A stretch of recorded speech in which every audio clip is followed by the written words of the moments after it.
નમસ્કાર, બીટીએસ ન્યૂઝમાં આપનું સ્વાગત છે। આપણી સાથે હું છું રશ્મિ રાણા। એક નજર આજના મુખ્ય સમાચારો પર। સુરતમાં મસ્કતી હોસ્પિટલથી મૈદરપુરા પોસ્ટ ઓફિસના રોડ ઉપર મેટ્રોના કામકાજના કારણે રોડ બંધ કરવામાં આવ્યો છે, જેના કારણે છેલ્લા 1 વર્ષથી ત્યાંના વેપારીઓ અને દુકાનદારોને બેરોજગારીનો સામનો કરવો પડી રહ્યો છે, જેથી તેઓની હાલત કફોડી બની છે। જેથી આખરે કંટાળીને તેઓ દ્વારા યોગ્ય ન્યાયની માંગણી સાથે સુડા ભવન ખાતે આવેદનપત્ર આપવામાં આવ્યું। સુરતમાં છેલ્લા ઘણા સમયથી મેટ્રોનું કામ ચાલી રહ્યું છે, જેને લઈ સુરતના લોકોને અનેક હાલાકીનો સામનો કરવો પડી રહ્યો છે। સુરતના ટાવર રોડ ખાતે મસ્કતી હોસ્પિટલથી મૈદરપુરા પોસ્ટ ઓફિસના રસ્તા પર મેટ્રોના કામકાજના કારણે ત્યાંના વેપારી દુકાનદારોને બેરોજગારીનો સામનો કરવો પડી રહ્યો છે, તો તેઓને આ મામલે આજ સુધી કોઈપણ વળતર ચૂકવવામાં આવ્યું નથી, જેથી વેપારી દુકાનદારોએ યોગ્ય ન્યાયની માંગ સાથે સુડા ભવન ખાતે આવેદનપત્ર આપ્યું છે। સુરતના ટાવર રોડ ઉપર મસ્કતી હોસ્પિટલથી લઈને મૈદરપુરા પોસ્ટ ઓફિસ વચ્ચેનો વિસ્તાર લગભગ છેલ્લા 1 વર્ષથી વધુ સમયથી મેટ્રો રેલ પ્રોજેક્ટના કારણે સદંતર બંધ કરી દેવામાં આવ્યો છે। આ વિસ્તારમાં આર્યમાન આર્કેડ અને કોમર્સ હાઉસ નામના 2 એપાર્ટમેન્ટ આવેલા છે, જેમાં અંદાજિત 400 થી વધુ દુકાનો આવેલી છે, જે છેલ્લા 1 વર્ષથી વધુ સમયથી રસ્તો બંધ થવાના કારણે વેપાર પ્રવૃત્તિ સદંતર બંધ છે।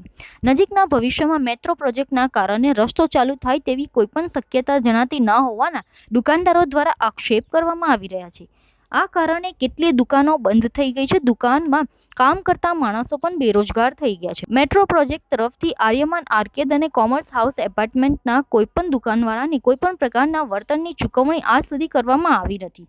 વિકાસના નામે મેટ્રોની કામગીરીથી ત્યાંના લોકો બેરોજગારીનો સામનો કરી રહ્યા છે, તો વેપારીઓએ નારાજગી વ્યક્ત કરતા જણાવ્યું કે આ મામલે અનેકવાર રજૂઆત કરવા છતાં કોઈ સાંભળતું નથી, ત્યારે આખરે ત્રાસી ગયેલા વેપારી દુકાનદારોએ સુડા ભવન ખાતે મોટી સંખ્યામાં ભેગા થઈ યોગ્ય ન્યાય સાથે આટલા સમયમાં તેઓને થયેલ નુકસાનની સામે વળતરની માંગણી કરી આવેદનપત્ર આપ્યું છે।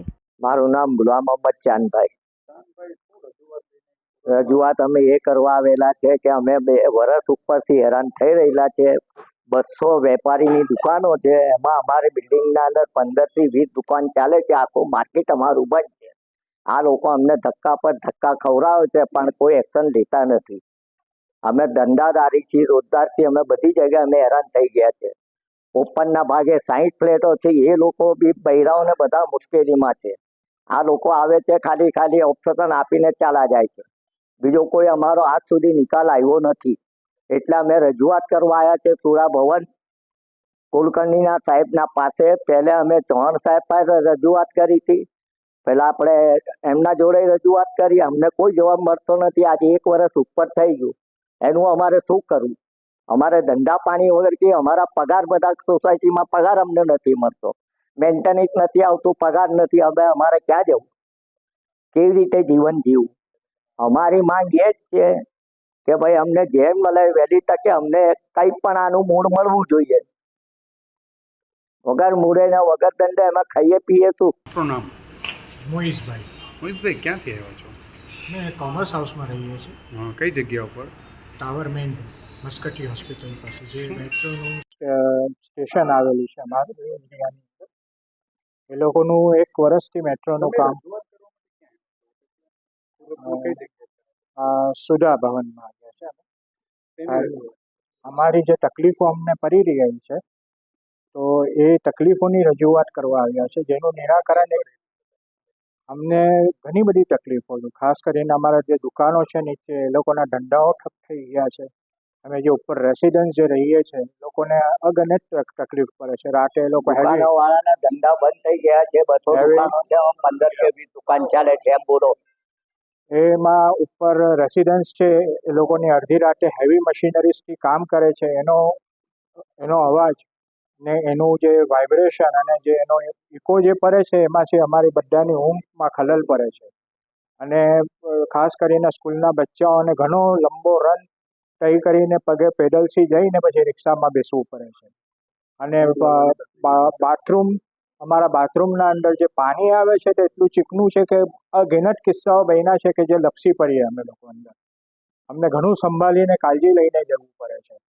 અને આ જે દુકાનવાળાઓ છે, એ લોકોને બી ઘણી તકલીફ છે। એ લોકોના કામ ધંધા, એ લોકોનું બધું ઠપ થઈ ગયું છે, અને એ લોકોના પોતાના સંસારમાં બી, તો એના માટે અમને કમ્પન્સેશન જોઈએ છે, એ લોકોની બી માંગણી એમ છે, અમારી બી માંગણી એમ છે કે હવે જો એવી રીતે જ ચાલવાનું હોય હજી અને એનો કોઈ મુદ્દત ન હોય યોગ્ય કે ક્યારે પતશે કામ, તો પછી એ મુદ્દત માટે અમે બધા ખસી જઈએ ત્યાંથી અને એ લોકો ભલે કામ કરતા, પણ જે એ લોકોની મશીનરીથી જે કામ થાય છે ને અમારું જે બિલ્ડિંગનું સ્ટ્રક્ચર છે જે ઘણું મજબૂત છે, અમારું બિલ્ડિંગનું સ્ટ્રક્ચર એને ઇફેક્ટ થાય છે.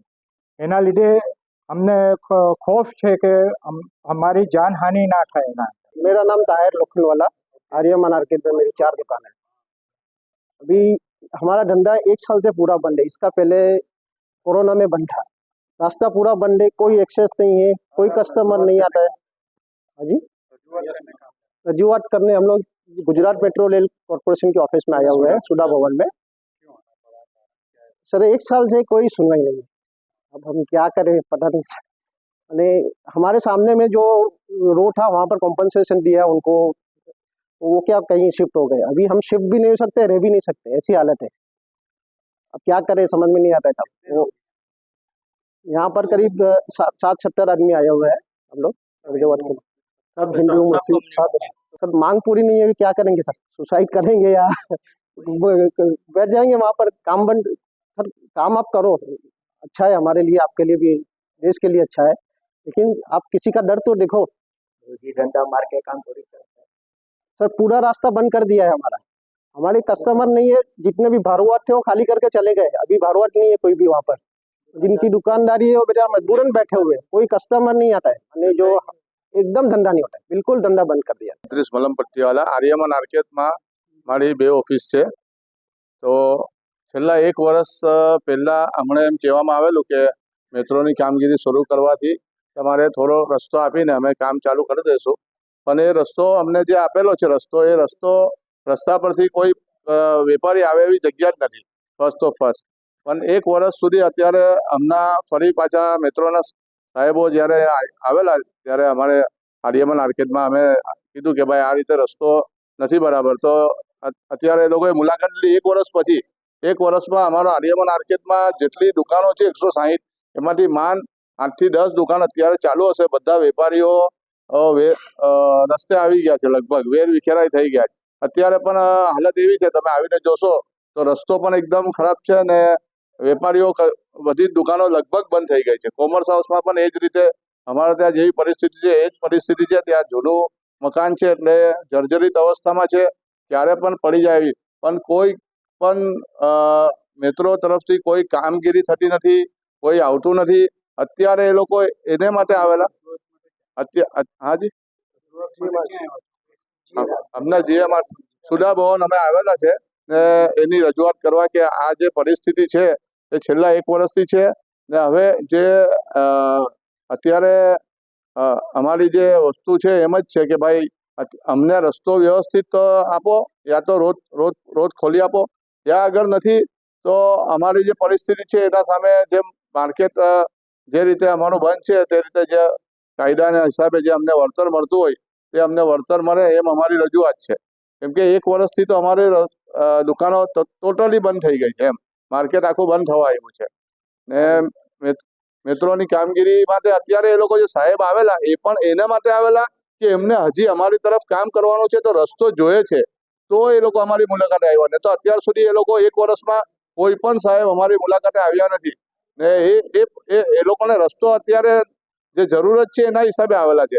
પણ હવે અમારી પરિસ્થિતિ એવી છે કે અમે કશું પણ એમને આ કરી શકીએ એમ નથી ને અમારું જે વસ્તુ માર્કેટ બંધ છે એના લીધે એમાં જે અમારે જે વળતર મળવું જોઈએ 1 વર્ષ પહેલાનું, 1 વર્ષ અત્યારનું, હવે જે કામ એ લોકોને શરૂ કરવું છે એના માટે જગ્યા જોઈએ છે, તો બીજી જગ્યા એ લોકોને કશે બી અમારે આપી શકતા જ નથી. તો પણ એ લોકો સાહેબો આવેલા ને અમે વાત કરી છે, તો 1 વર્ષ પછી હજી માર્કેટ બંધ રહેશે અમારું યા 2 વર્ષ બંધ રહેશે એની કોઈ આ નથી. ત્યાં સુધી અમારી પરિસ્થિતિ શું થશે એ અમને નથી ખબર પડતી. એટલે પ્લીઝ જરા પત્રકાર જે ન્યૂઝમાં બી એમ આપો કે ભાઈ આ પરિસ્થિતિમાં જે અમારે વેપારીઓને સાથ સહકાર મળે. અત્યારે સરकारને પણ અમે આવેદનપત્ર આપીએ છીએ, हमारी रजूआत करिए छे।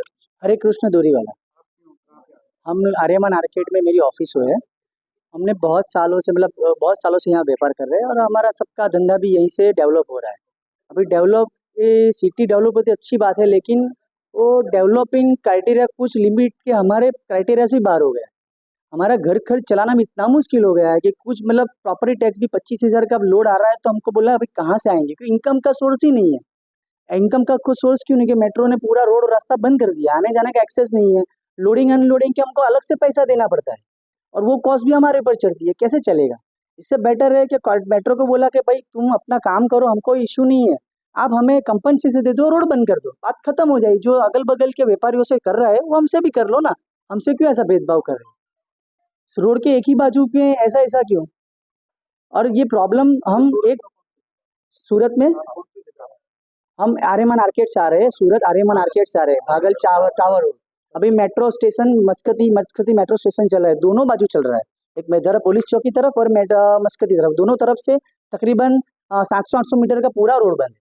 બીજું કે અમારો ધંધો છે એ જે અમારું રિટેલનું ધંધો હતો, કાઉન્ટર હતો, એ બિલકુલ બંધ થઈ ગયો। तो मर गए, अब हमारा धंधा वगैरह सब बंद हो गया, हमारे पास किसी प्रकार का रास्ता नहीं है, हमको बहुत परेशान कर दिया। अब મારી છેલ્લી 5 વર્ષથી આર્યમાન આર્કેડમાં અહીંયા દુકાન છે, જે આ મેટ્રોના કામના લીધે મારા 2 વર્ષથી આ જે રસ્તો બંધ થયો છે ત્યારથી કોઈ કસ્ટમર ઓફિસ પર આવતું નથી, અને આ રસ્તા બંધના લીધે અમને એ લોકો કોર્ટમાં કેસ ચાલે છે, તેમાં તારીખ ઉપર તારીખ જાય છે, એમાં તો પછી નિકાલ જ નથી આવતો। એટલે જો કોર્ટમાં બી જલ્દી નીકળી જાય, નિકાલ આવે ને અમારો કામ થઈ જાય તો એક રીતે બહુ સારું કહેવાય।